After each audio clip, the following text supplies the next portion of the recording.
By utilizing this panelized gooseneck design, we allow it to grab this pipe at different areas, but more importantly is allows the freedom to have range of motion for these tires to oscillate inside the gooseneck here. But also what it does, it brings the tire further away from the fall zone. So when we get this basically apron injecting heavy sod or heavy material, we have a 77-inch distance between the blade and the front section gooseneck of this dolly wheel. So we're kicking the tires further away, so we get a bigger area for that material to fall out and fall forward and not get into the tire, especially when you get into a 45-degree turn and that tire is laying right into that area. You need to kick that tire further forward. We come off this front pipe at a 42-degree angle from this pipe to this trailing arm because we're allowing us to do that, kick it forward. But probably more importantly is we're come back at this thing at a 48-degree angle.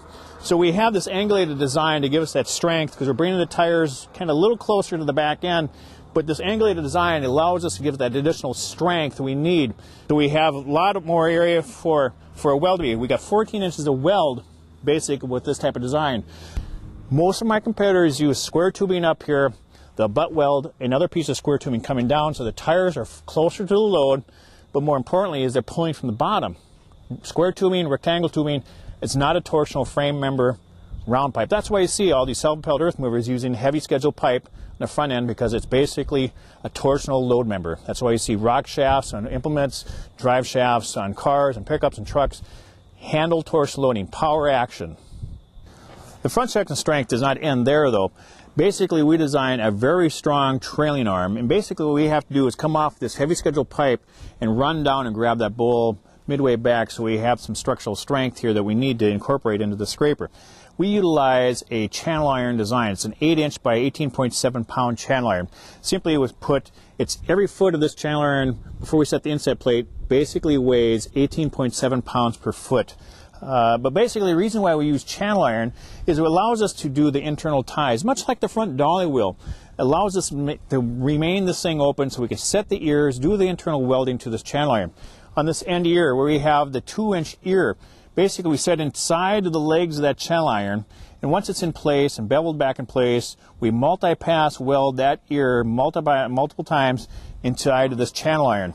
And once that is done and complete, and also on the front end of it here, we take an inset plate to set it between the legs of that channel iron. So basically we're making rectangle tubing with that still having it open to do those internal ties. It's a lot more time consuming to do that, but I think in the long-term exposure for you as an operator, you really need to have those types of attention to detail to make sure that this area holds together in overpower situation or just several years of use. Most of our competitors basically use square tubing here at the front section and then butt weld a piece of rectangle tubing. So it's kind of a quickly put together, gusseted, and that's it. Send it down the road. Basically what we're using a channel iron, we're doing those internal ties, but not only do we do that, once it's all put onto the arm, we do the gusseting as well, but doing that extra step, that internal welding into here, set the inset plate, do that process of it, we then come back with the gussets much like our competitors, but also what we do a lot more attention to detail, even on the gusseting side of it, like the pole here as well. Basically we offset our gussets. So we basically have a 10-inch long gusset on the top side, is 5 inches wide, triangulated in shape. On the lower part of it we have an 18-inch wide gusset that is 10 inches in shape.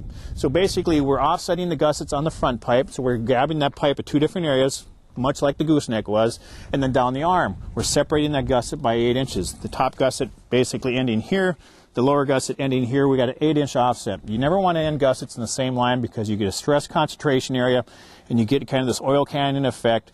By offsetting these things, you don't get that over long-term exposure. That's why you also see those on conventionals. It's been popularly known for years that you never end gussets in the same area.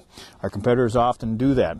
But basically, while we're in the front section, we'll cover the hydraulic line tubing. We use a 3/4-inch hydraulic line tubing with commercially grade plastic clamps. Now the plastic clamps basically has a steel cap plate with 2 bolts securing that hydraulic line tubing to the front section. But the plastic clamp is something I want to make sure you're very aware of. We're one of the few companies that utilize that because we go through the extra time and expense of purchasing these types of clamps. What happens in hydraulic line tubing, as you get the scraper bouncing and moving around, you'll see vibration through the whole front section. And it's important to have these clamps secured with a commercially endorsed clamp that's designed to handle hydraulic line tubing. Whereas a lot of our competitors will use a smaller diameter, a 1/2 inch or 3/8 inch hydraulic line tubing, and then they'll bolt it down with a nut and a bolt or nut welded to the clamp, bolted with a steel bolt, but the clamp is not being cushioned by a clamp system. Over a period of long-term use, that clamp will wear through that hydraulic line tubing. By having the commercially graded clamps, you don't see wear through that hydraulic line tubing. And the other thing the hydraulic line tubing allows you to do, it has smooth transitions. You don't have to have hard 90 degrees, so you get heat buildup in high flow situations. Very much needed for hydraulic applications on a scraper.